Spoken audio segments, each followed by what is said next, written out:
Hi, everyone. Like Deja said, I'm Dr. Whitney, and I am your health and wealth professor. So when I'm not teaching psychology classes at Cerritos College in my hometown, Los Angeles, I am running and expanding my business. And Deja and I are in the business of building up people. So how do you know if you're home ready? You have a roadmap. And we put this class together because people need to know what we know. And if you have income, you deserve to have tools to protect your income. I was uninformed and unprotected, and I am a doctor. So chances are, if I didn't know about this information, someone in Zoom world did not know either. So I shared my story with Deja, and she made the comment that maybe we should put our smarts together and share with people who we know who are ambitious yet unaware, or worse, full of misinformation. So my PhD is in educational psychology, and I study how people learn. And I'm here to teach you, because teaching is different than learning. I'm here to teach you a roadmap, and you are here to learn how to BPP, build wealth, protect wealth, preserve wealth. So financial readiness does not mean saving harder. It's not necessarily about discipline, it's about design. Most people are told to budget, save, and hope for the best, expect the worst. But true financial readiness is about protecting the engine that produces your income. Your engine is your brain's ability to generate income. So you cannot outsave a major life interruption. And as we know, a house is a long-term commitment. Your income is the real asset that makes it possible. So here's what a typical financial readiness roadmap could look like for you. Yes, I am wearing green, matching my color scheme and branding. So your current approach, I'm sure, because you who are watching, you are already a very smart cookie. So I'm sure your current financial approach includes budgeting and saving. And that is a wonderful start, but it is not where we're going to finish. Savings are a good start, but they are insufficient without additional safeguards. They don't protect. So once you get your basic building blocks of budgeting and saving, now we can start planning for disruption, because we can't predict when emergencies happen, but we know that they will. One thing we can do is insulate our income. It's not a matter of if, it's a matter of when emergencies happen. So then when we plan for the unthinkable, we're finally ready to turn our eyes towards building resilience, because true readiness protects your income. Now we're into the world of protection. And it's financial stability partnered with a design specialist, a wealth designer, that creates tools to design a stabilized income stream. How many more incomes would it take for you to feel comfortable with your financial plan? What's your number, Deja? Oh, always an extra one. An extra one, that's right. And so finally, now that we have stabilized, we can protect. Life insurance is an asset for stability, and not the old way of thinking of life insurance. The old way of thinking about it is death insurance or burial cost insurance. No, no, no. Modern life insurance is used to secure financial stability and growth. So now that we're having this new way of thinking about things, let's talk about the real financial risks that nobody talks about. The biggest threat to home ownership is not actually the market. It's things like income disruption. Job loss and career transitions happen to everyone. I actually looked this up last night in preparation, and layoffs are topping 1.1 million this year, the most since the 2020 pandemic. Yikes! It could happen to you, and we don't want you to be another statistic. You're too smart, and now you're too prepared for that. Health events happen. Illness or injury can strike suddenly. Even caregiving responsibilities. This one really messed me up, because you could be doing everything right. You could be like me and exercise every day, and somebody else who you love needs caregiving. Something didn't even happen to you, but now you have family responsibilities that often require time off or time away from work. And of course, economic shifts, these are normal life events. No one was expecting how badly inflation went up in March 2020. No one was expecting how badly inflation went up during the war with Iran, March 2026. Here we are 6 years later. Same inflation, different reason. So these are normal life events, not failures. Financial readiness plans for life, not perfection. So savings are important, but they are not sufficient. They can't be your only tool in your bag.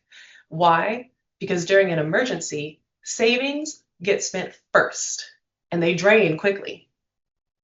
Market-based assets tend to fluctuate unpredictably. Things like 401ks, bank investments, stocks and bonds. However, debt seems to stay the same. So it's the assets that go up and down, but debt does not pause when life happens. Debt is old steady Eddie. So we at Black Lightning Education Consulting, we don't just grow your money, we stabilize it. And we don't just tell you where to put your money, we educate you, because financial readiness requires tools that stabilize your plan instead of forcing you to sell off all your assets, all the things that you have accumulated over your very hardworking lifetime. So as a psychology professor, I have to introduce you to a new way of thinking. We need to shift our mindset before we take action. Because life insurance as death insurance, that's the old middle class way of thinking about it. There's no other way to say it.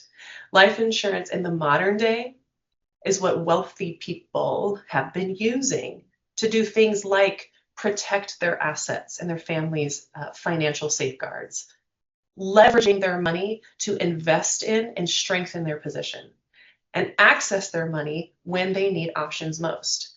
Cash accumulating life insurance policies provide liquid cash. Do you want to be your own bank, or do you want to ask permission to access your own money? Because I like option number one. This is not an investment replacement, it's a foundation. You should have one of these tools in your financial portfolio, because protection should be at the foundation of everyone's plan. Strong homes sit on strong physical foundations, but they also sit on strong financial foundations. Everyone knows that if you build a house, the foundation must be strong. Same thing with your finances. I'm going to tell you what most people do. Pointing to me, most people, before I was given this presentation. Most people build from the top down. They start with home ownership, then they invest, then maybe they create emergency funds, hope for cash flow, and pray for the best that everything they've done is protected.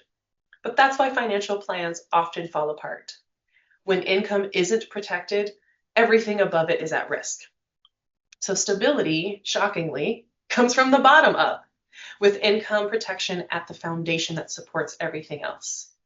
Everyone deserves to have a financial plan in place, and everyone deserves to have protection. Adults, children, multi-generations. So income protection should come before home ownership. Now, that wasn't my story, but I'm going to tell you how I wish I would have done it. What I wish I would have done was reframed life insurance as income insurance for me and my future family. Right now, it's me and my pit bull as my family. She's very well protected now. It also serves as a continuity tool during disruption. Just because life interrupts our savings plans doesn't mean that we have to stop moving forward. And life insurance can also be thought of as a shock absorption. You don't have to drain your first reserves when things happen. Because the reality is that mortgage lenders qualify income at closing, but they don't protect it afterwards. Life happens even after you sign the papers. So protecting your income is an act of responsibility, not fear. Before you buy a house, you must protect your ability to pay for it, not just the physical house. That responsibility belongs to you. That's right, you out there. And it's the most responsible step you can take. So Deja and I, we are two sides of the same coin, protecting before you get the house, and then of course you can protect after you get the house. When you protect your income before you buy the house, You can lock in your insurability. You can lock in your insurability, meaning that you secure your coverage while you're healthy, because rates are better when you are healthier, when you are today years old, because today's price is not tomorrow's price. You can also get premiums at lower costs earlier, which of course helps you start saving money long term. You can build a financial plan and create a backstop, meaning that you create protection before you take on this enormous mortgage debt. And finally, psychologically, you build discipline. We like discipline here in the westernized democracy. We like structure, we like habits that last. So I have this image here because you don't wait for a storm to buy the umbrella. However, it is not too late. You can buy life insurance even after you buy a house. This is what I did. I used my life insurance as private mortgage protection insurance, because the mortgage doesn't disappear if something happens to me and doesn't disappear if it happens to you. It becomes a burden for those you love. I do not want to become burdensome. I want to become independently wealthy. So insurance ensures, see what I did there? That the home can be kept by your family. You don't want to get it sick and evicted on top of that. You want to recover. You want to use a life insurance policy while you are living for things like medication, vacation, medical expenses, bills. What if you built a yoga studio in your home because you signed a life insurance policy that includes living benefits because you met with me? What if? We also don't want our loved ones to inherit financial stress and generational debt. Hands up if you like generational wealth. That's me. Deja's raising both hands over here. And here's an important distinction. You may think that you have mortgage protection insurance, like I did, just because you see the words MPI on your 1,000-page housing contract deed. But oh no, my friends, MPI benefits the lenders, not the homeowners. And it's on you to know the difference. So you can and should use your life insurance to protect your own mortgage insurance. I know how to do that because, and I hear this a lot, which is why I don't tell people I sell life insurance. I tell people I'm a wealth educator, because the first thing people hear is life insurance, that's a scam. Wealthy people have been using it for years. And just because you don't know how to use it properly doesn't mean it's a scam. It's not only for death, because it provides this thing that I keep talking about, living benefits. Living benefits accelerates your death benefit. So if you were to have a policy for $500,000, depending on your diagnosis and depending on your policy, that policy would accelerate and pay out up to 100% of that $500,000 in lump sum to do with what you will. And it's tax-free. Woo! So not one size fits all with life insurance. What we do at Black Lightning Education is we meet with clients. Our services are free to the client because we do not give quotes. We customize and design financial tools because anything I design has to speak to your 1-year, 5-year, 10-year milestones. And what I'm describing to you is not a luxury. You don't have to one day become wealthy enough to get life insurance. This is essential protection, and it is accessible at various price points. I will find a way to meet you where you are. So like any financial tool, it matters how it's designed and used. Misuse doesn't make the tool useless.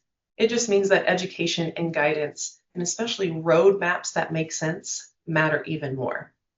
So there's no death, there's only diagnosis. Now, life insurance does provide financial stability. Think of it as a tool in your portfolio, one of many, not a magic bullet. So it provides you with long-term plans that help you stay liquid. That means you can access your cash and it's yours. So the question to ask yourself is not, can I afford life insurance? We're going to reframe that. It's, can my life afford not to have protection? So how does this relate to home readiness? Well, it's the mortgage readiness that qualifies you. but it's the financial readiness that sustains you. Life insurance protects the bridge between the two. Deja will put you in the home. I will keep you in that home. So what next? Of course, if this raised questions, that's a good sign. So schedule a consultation with me for free. You would never pay me money. I act as the broker, and I do not work for any life insurance company. I work for the client. What I do is I find the right company and I connect them with the client. Then, of course, no lecture is complete without a home ready checklist. Next, you can also open up that calendar and put May 7th, 5:30 to 7 p.m. on your calendar. That is when Deja and I will be putting together our second event of the year. And here's something practical. Open a high yield savings account. What that means is your money will grow on itself just by sitting there. It is free to anyone who can qualify. I personally use SoFi. I've heard good things about American Express. And also schedule a free consultation with Deja. But you better beat me to it because she's consulting me on refinancing my home, and I know I'm in great hands. And you'll see why in just a moment when I hand it over to her. So any questions that arise, please share them with us. We have our contact information. And thank you so much for finding out that you have a roadmap available to you. Yes. Thank you so much, y'all. I'm going to hand it over. That Hacha. was really good. Hi, everyone. It's Deja, your mortgage loan officer here in Nevada. Dr. Whitney did a wonderful presentation of how to protect your assets. It really does work with my job as a mortgage lender because I'm not a financial advisor. I'm not a tax preparer or creditor. I'm just getting you approved for a home. But I also take my job in consideration with sympathy and empathy to make sure you're not going house broke. And we're going to talk about all the things on how to get set up for homeownership because there's always that question. Am I ready or not? And I work with so many people that don't realize what they can afford until they speak with me. So I kind of want to give you insight of what a lender is looking for, what the process is, what all these terms means, and my best advice to get you ready for homeownership. So this is the roadmap from pre-approval to your keys. So what lenders look for? We're looking for a couple things: income stability, credit history and score, debt to income ratio, DTI, you're going to hear that term a lot from me or other lenders you work with, assets and reserves, and also the type of loan. These are all factors that go with everyone. So let's start off with the three most common loan types. There's multiple different loan programs. These are the three most common, so don't think this is just what I offer, what you stick with. So we have FHA loan, conventional loan, and VA loan, very common terms you may hear. FHA loan, you can take as low as 3.5% down payment. It has really flexible guidelines. This loan is also not just for first-time home buyers. It can be for everyone, even if it's your third time purchasing your home, but just know with FHA, it has to be your primary residence. Down payment assistance programs that you do hear are usually with FHA, and they do have the lower interest rate compared to conventional loans, which you can put as low as 3% down if you're a first-time home buyer, or 5% down if it's like your second home or so. Fewer fees with stronger credit. Mortgage insurance can be removed once you hit 20% equity. So if you're not automatically putting 20% down, once your home acquires 20% equity, you can save yourself a couple $100 or less on your mortgage payment. And then VA loans, which is my favorite for my veterans, you can put 0% down, 100% financing. There's no mortgage insurance whatsoever, and it has very flexible underwriting. So income requirements. This is a very common question topic, how to structure it. So pretty much when you hear lenders and when you look it up about income stability, it's a 2-year history of the type of income / employment. Of course, easy qualification if you've been in the same job or line of work or with the same company for 2+ years. But of course, if life happens, if things change, as long as you have the same 2 years of the type of pay you're receiving. So for example, type of employment. Have you been W-2 consistently for 2 years? Have you been paid salary for those 2 years, or are you hourly? Compared to being 1099 or self-employed. We need to see, especially if you are self-employed, an entrepreneur, or just contracted 1099, that you have been receiving 1099 income for 2 consecutive years. That's how I calculate your income overall. So types of income that are accepted, so W-2 income, of course. If you are W-2 and you get paid salary or hourly, overtime and bonuses, we can count that as additional monthly income for you. We just average out the past 2 years. Even if you haven't been with that same employer, you received W-2 income, and you just recently switched to a different company, but you've been receiving overtime consistently for 2 years, we can still count that past company's overtime and add that as your monthly income. Self-employment income, so 1099. I can do bank statements, profit and loss statements. If you're an entrepreneur, very flexible.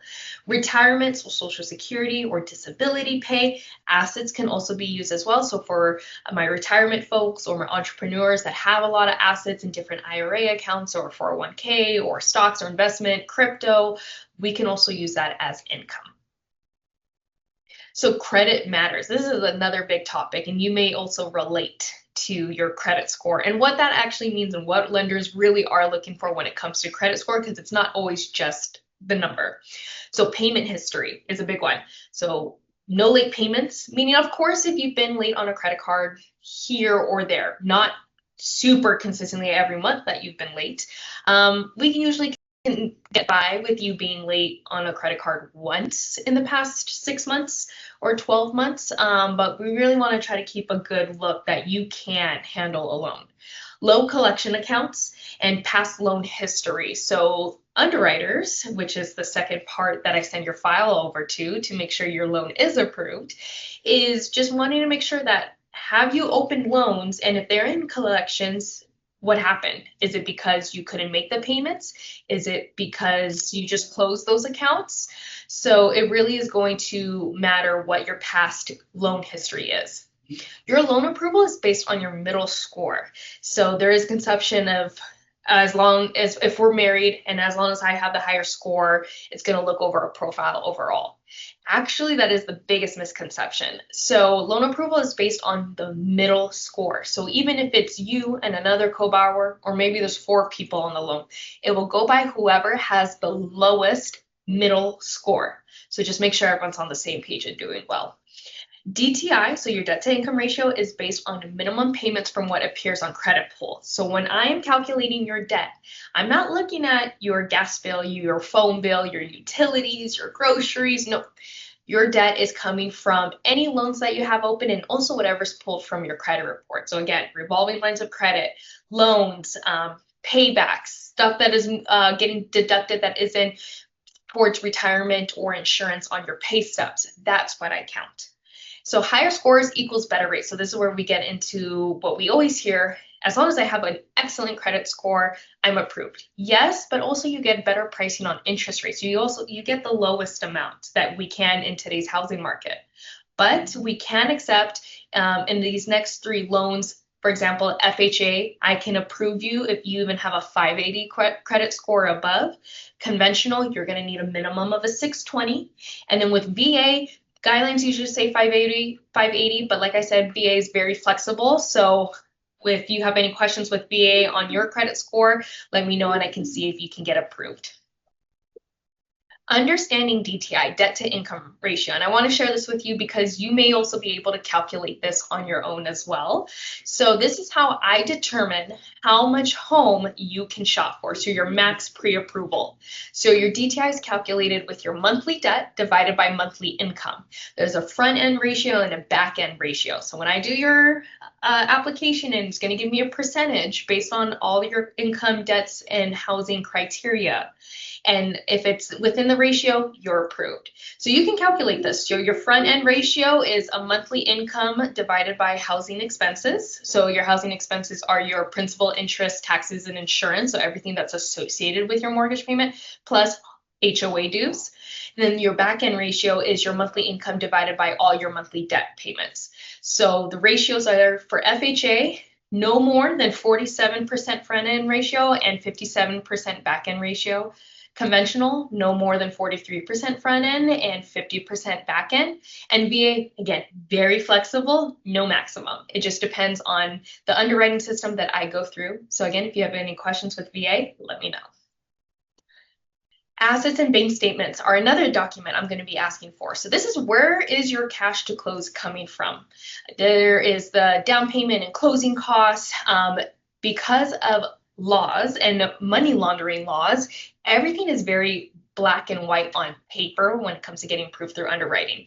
So what we can accept for your cash to close is any funds coming from your bank statements, retirement accounts, so again, your 401k, IRAs, gift fund. So say you have a friend or a family member or colleague that wants to gift you cash to close on your home, and funds from your home's equity if you are currently selling your home, or you do have a home, you can pull equity out and use that for another home's purchase. Again, it has to be all documented. So if you are only making $6,000 a month, do not deposit $10,000 in cash and then close the next day. Underwriters will not approve that, because where did that cash come from? Mattress cash, if you've been saving those, or if you've been saving it in a piggy bank somewhere and you want to get ready for a home, I would start depositing it. And just like what Whitney said about a high yield savings account, they're the best to start just putting your money in. Don't touch it until we're ready to get into contract on a home.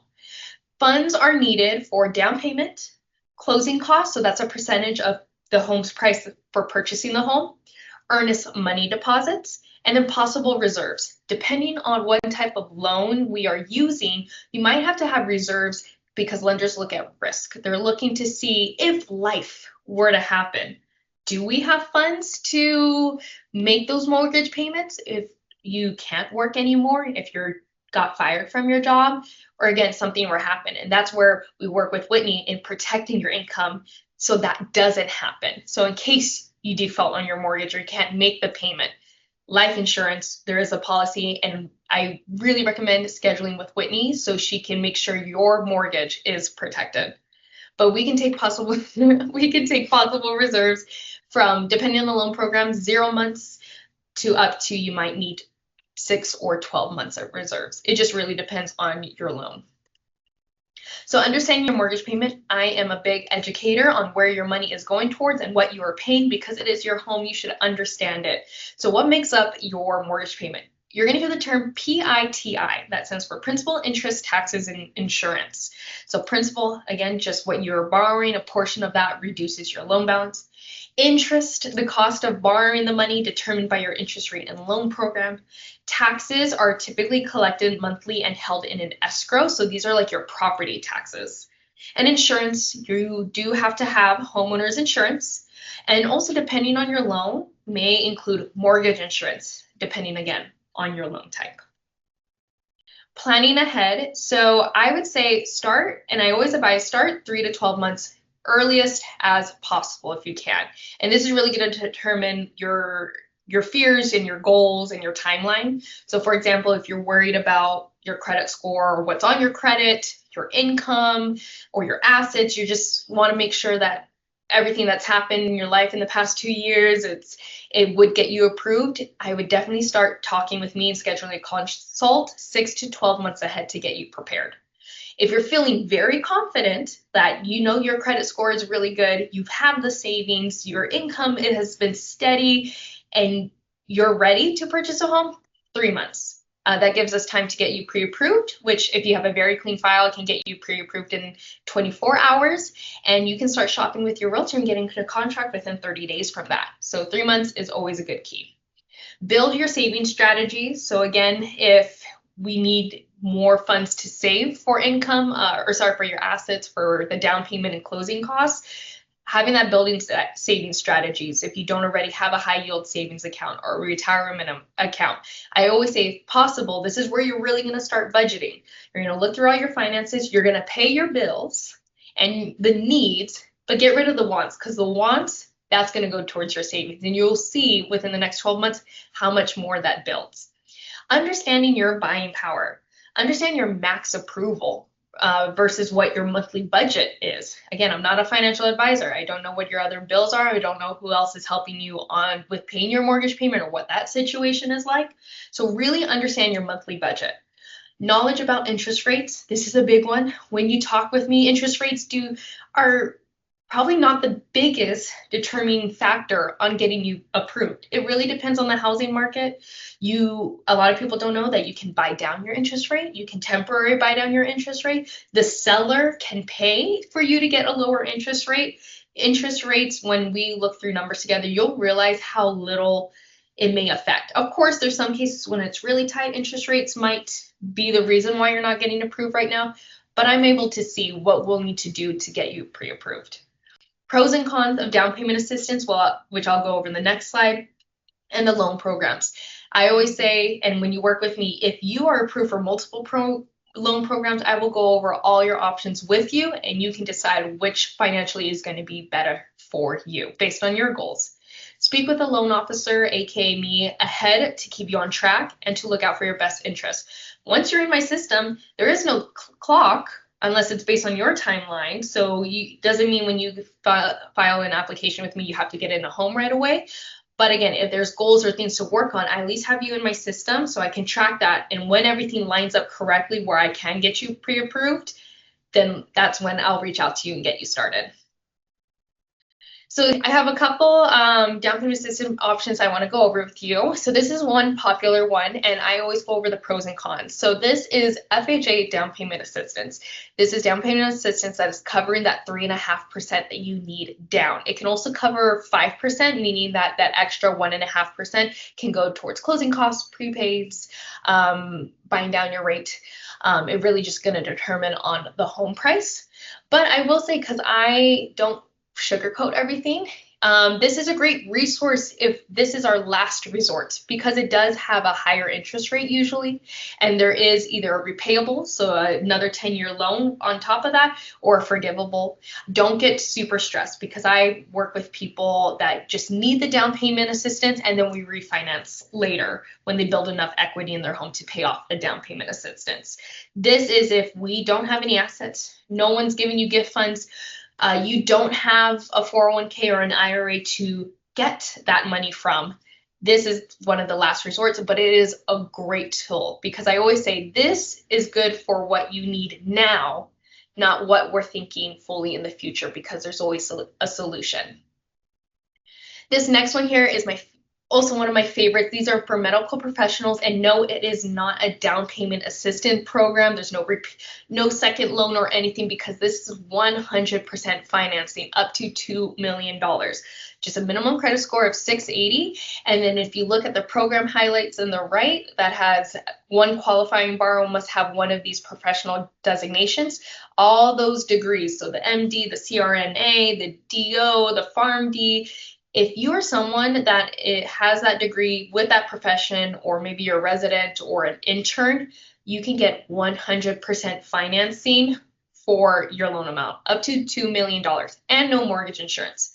And my favorite is you may also be qualified to omit your student loan debt from your debt to income calculations. So final takeaways: communicate with your loan officer, with me, if you have any questions of should I buy this new furniture, this car, this big expense, or I need to send money somewhere, but your goal is home ownership. Definitely talk with me so I can make sure that it still aligns with your goals and we're not losing any time getting you into a home. Homeownership is not black and white. You're going to hear that from me. Just because I give you a pre-approval letter does not mean that that's your terms for every home. Every home is going to be different. Every listing agent and seller will have their own concessions and credits that they feel they can negotiate and give you back. Like, it's not black and white. A pre-approval letter is really going to change based on your home and your requirements and your interest rate. It just really depends. Be patient with the process. It's a lot of work in the beginning, but very rewarding when you accomplish your goals. I always say the first start is, and the hardest working person in the process is going to be you. And trust your roadmap. This is catered specifically towards you. With Whitney and my expertise and what we do, it's not going to be the same plan as your parents. or your siblings, or your friends, or your coworkers who have their own advice and who have done this, and their negative reviews or positive reviews. That's their own plan. We curate a plan that is specific to your needs and your goals. So speak with the experts. Follow us for news on more events and free resources and ways to access material that you deserve to have. You do not have to earn protection, and you do not have to earn a roadmap. Deja and I are going to make sure of that because Deja will put you in a home, but I will keep you there.